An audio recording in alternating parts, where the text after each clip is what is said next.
తెలుగువారి పెళ్ళి ఇలవైకుంఠమే మళ్ళీ సంప్రదాయమే సౌందర్యంగా సాగుతున్న పెళ్ళి ఇది తెలుగువారి పెళ్ళి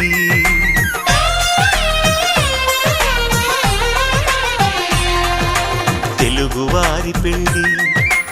ఇలవైకుంఠమే మళ్ళీ సంప్రదాయమే సౌందర్యంగా సాగుతున్న పెళ్ళి ఇది తెలుగువారి పెళ్ళి ఒకరికి ఒకరని అనుకుంటే అదే నిశ్చితార్థం ఆ నిర్ణయానికి తలవంచడమే పెళ్ళి అంతరార్థం